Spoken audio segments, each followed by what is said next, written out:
मनाया जा रहा है। यहाँ पर लाखों की तादाद में जो है लोग आए हुए हैं और बाबा साहब के जन्मदिन जो है मनाया जा रहा है। देखिए आइए हमारे साथ कुछ महिलाएं भी जुड़ी हुई है। देखिए मैं इनसे बात करना चाहूँगी। मैम आप कुछ बताइए हमें 14 अप्रैल के बारे में। 14 अप्रैल का जो दिन है वो हमारे लिए बहुत ही महत्व है और बाबा साहब की बदौलत ही आज हम इस पे हैं कि आज जो भी हम बाबा साहब के आने वाला टाइम भी हमारा ये हमारे संविधान को जो खत्म किया जा रहा है वो नहीं खत्म होना चाहिए किसी तरह की। चाहे हमारी एक बार हमें रोड पे आना पड़े, चाहे हमारी एक बार जाना, लेकिन हम अपने संविधान को बिल्कुल नहीं जाने देंगे। ये खरीदा है हमने कि मतलब हमारा संविधान जो है जा रहा है। अरे प्रधानमंत्री जब बना रहे हैं तो वो तैयार किया है, उसको लागू करेंगे, इसलिए हम इसे आ जाओ सारे लोग हम किसी और अपने उसको लाएंगे, प्रधानमंत्री को बिल्कुल हटाएंगे क्योंकि नहीं आना चाहिए। हमारा जो संविधान है हमारा जरूर रहना चाहिए। ये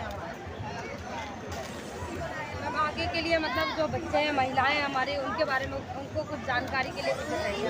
महिलाओं के लिए हमारा जो भविष्य है, हमारे जो आने वाली पीढ़ी आप लोग पीछे आ जाइए, बच्चे हैं सब पीछे आ जाइए, उनका तो वही भविष्य पूछ लेना। अंधकार में जा रहा है।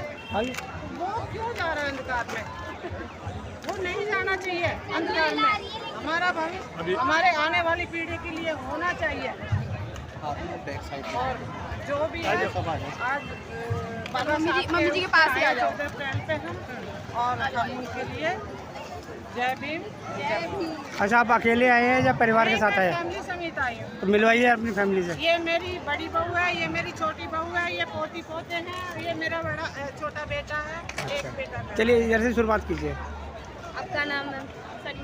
सरिता। आप यहाँ आए हो बच्चों के साथ, अपने बच्चों को क्या मतलब इंट्रोड्यूस कराना चाहते हो? बच्चों को भी पता चलना चाहिए ना कि बाबा साहब ने क्या किया है। आजकल की जनरेशन बिल्कुल भूलती जा रही है कि बाबा साहब ने सब कुछ किया है। तो उसी की जानकारी के लिए हम बच्चों को यहाँ लेके आए हैं कि वो देखें और समझें और इसको सीखें, आगे लेके जाएं। अच्छा महिलाओं के लिए क्या कहना है?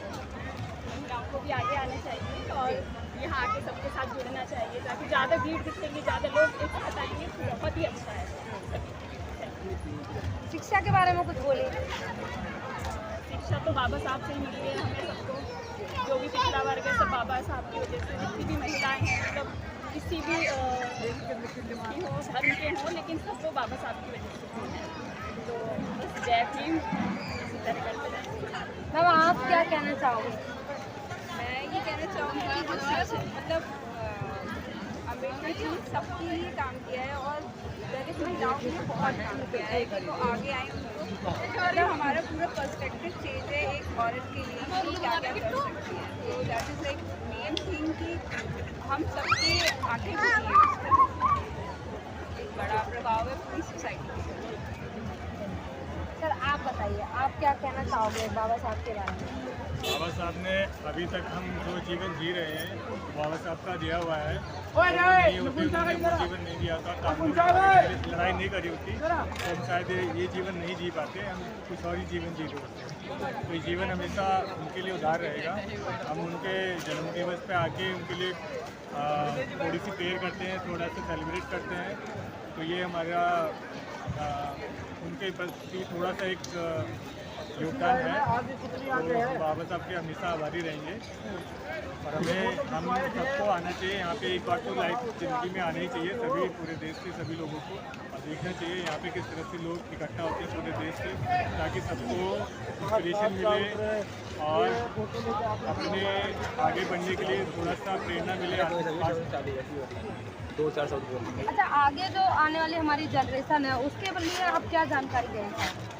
आगे आने वाली जनरेशन को ध्यान रखना चाहिए कि पढ़ाई एक ऐसा मीडियम है जिससे आप अपना विकास कर सकते हैं। पढ़ के ही आपको लड़ना सीखना पड़ेगा, बिना पढ़े तो लड़ाई भी नहीं कर सकते हैं। जिससे पढ़ के हक की लड़ाई आपको लड़नी पड़ेगी और आगे तो और मुश्किलें और बढ़ने वाली हैं। इसलिए पढ़ाई ज़रूरी है। पढ़ाई प्लस जितने भी इम्पॉर्टेंट जो एरियाज़ हैं जहाँ पे हमें संविधान को बचाने के लिए जो हमें लड़ाई कर सकते हैं, पॉलिटिक्स है चाहे जो भी एरिया है, वहाँ पे हमें जाके पार्टिसिपेट करना चाहिए, मुझे जाके अपना योगदान देना चाहिए।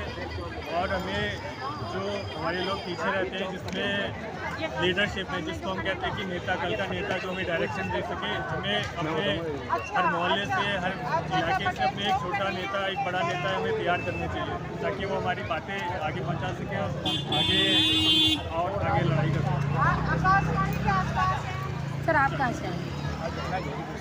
अब ठीक है बेटा, ये जाओगे तो यहीं रहने चाहिए। थैंक यू बेटा। और मिल के अच्छा लगा अपने बच्चों से। मैंने ऑफिस वगैरह बनाया हुआ है मीडिया का। चल ठीक है, फिर मिलेंगे। दूसरा वाला देख भाई कार्ड है, पत्नी से मिलकर भी अच्छा लगा भाई।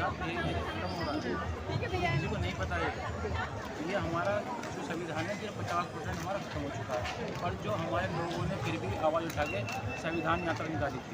आपने देखा होगा संविधान यात्रा चलिए होती, संविधान यात्रा निकाली संविधान बचाने के लिए, ताकि संविधान हमारा ख़त्म ना हो। मैं तो अपने जितने भी हमारे भाई हैं या बहन हैं, जितनी मैं तो उन सबसे ये कहना चाहूँगा, अपने संविधान को सबसे ज़्यादा जगह बचाएं, क्योंकि अगर हमारा संविधान ही नहीं रहेगा तो हम नहीं रहने के, क्योंकि हम संविधान के लिए हैं जो आज हैं। सर आपको क्यों लगता है कि संविधान हमारा खतरे में है, संविधान हटाया जा रहा है, क्यों लग रहा है आपको? ये संविधान खतरे में लग रहा है, क्योंकि आज तक देखा होगा बहुत सारी चीज़ें हटाई जाती है धीरे धीरे करके। आपने देखा होगा नहीं मिले हमें आरक्षण दे रखा है, दे रखा है, आप कुछ का करते हैं ऐसे हमारे ऊपर क्या क्या बंदे वो नहीं देखते, सब आगे आगे देखते हैं, पीछे कोई नहीं देखता।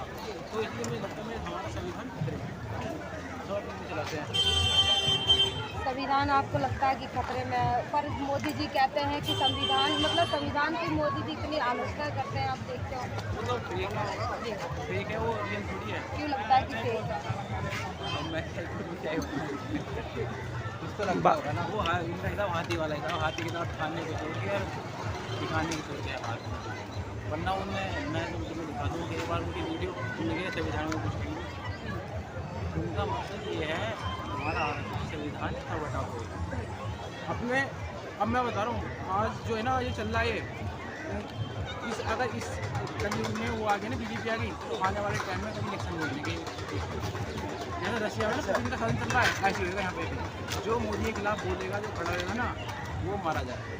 तो आप किसे वोट करते हो? मैं तो सीधा मेरा सिंपल है, देखो मैं तो ये चाहे कोई भी हो, कांग्रेस हो या आम आदमी पार्टी या BSP हो, मैं तो वोट उसे दूंगा जो काम करेगा अच्छे तरीके से। तो आपको क्या लगता है कि कौन काम करता है, कौन नहीं करता है? आपको कुछ तो मतलब महसूस होता होगा। अभी तो कोई काम ही नहीं कर रहा, फिलहाल हम अपना आ रहे हैं कमा रहे हैं, हमारा तो ये है। चुनाव चंद दिन दूर ही है सर, कुछ तो निर्णय तो लेना ही पड़ेगा। निर्णय क्या लेना, मैं तो बता दूँ, जैसे निर्णय में देखा होगा पहले चुनाव आ रहे थे, उन्होंने 2 महीने डेट बढ़ा दी थी पहले, ये तो पता होगी आपको।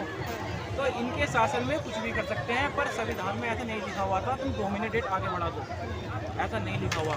तो इससे पता चला संविधान छेड़छाड़ हो रही है, इससे पता लगता, तो इसलिए संविधान हो रहा है। तो आपने देखा आगे इधर आ जाओ। कि ये जो सर हैं इनका कहना है कि संविधान हमारा खतरे में, आने वाली जो जनरेशन है उसको जानकारी मिले, इसलिए यहाँ पर बाबा साहब का जो है जन्म मनाया जाता है। हर साल यहाँ पूछो, सवाल करो, जाओ जाओ जो बच्चे हैं छोटे छोटे, आवाज़ आ रही है ना। जनरेशन है हमारी, उनको जागरूक करने के लिए।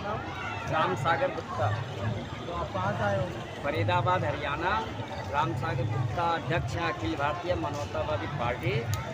और बाबा साहब ने जो नारा दिया, शिक्षित बनो, संगठित बनो, संघर्ष में, और संविधान में समता समानता का जो अधिकार है, आज सेंटर में जो सरकार है वो संविधान में जो समता और समानता का नारा है, जो अवसर दिया गया है, उसका सीधा सीधा उल्लंघन हो रहा है।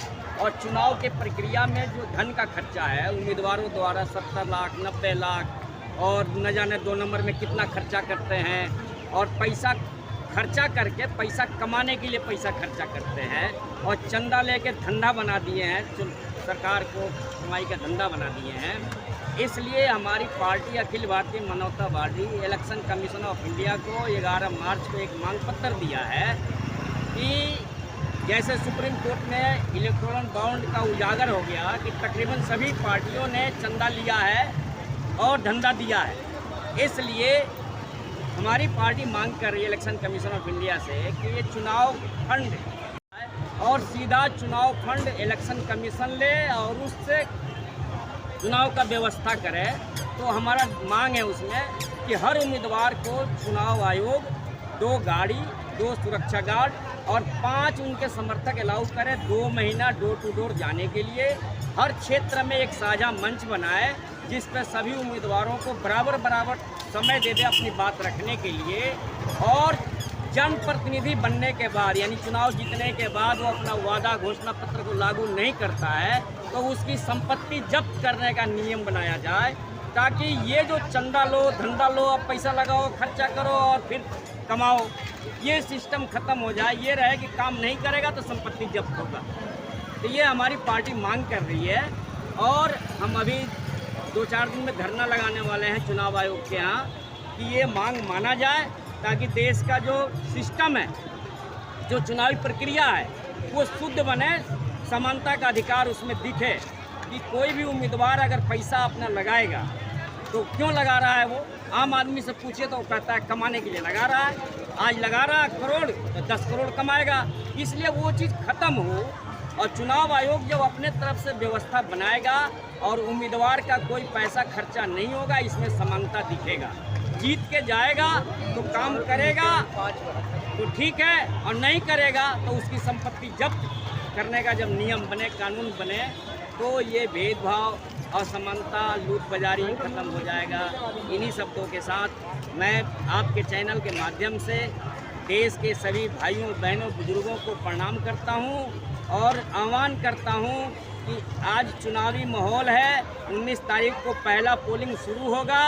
सभी लोग, हर मतदाता अपने क्षेत्र के उम्मीदवारों से ये डिमांड करे कि ये गारंटी करो, ये शपथ पत्र दो कि वादा करोगे, घोषणा पत्र जो दिए हो, काम नहीं करोगे तो तुम्हारी संपत्ति जब्त होगी। इस बात के लिए शपथ पत्र चुनाव आयोग को दो और हमारी पार्टी सबसे कह रही है कि शपथ पत्र दो ताकि चुनाव आयोग ऐसा नियम बनाए। धन्यवाद।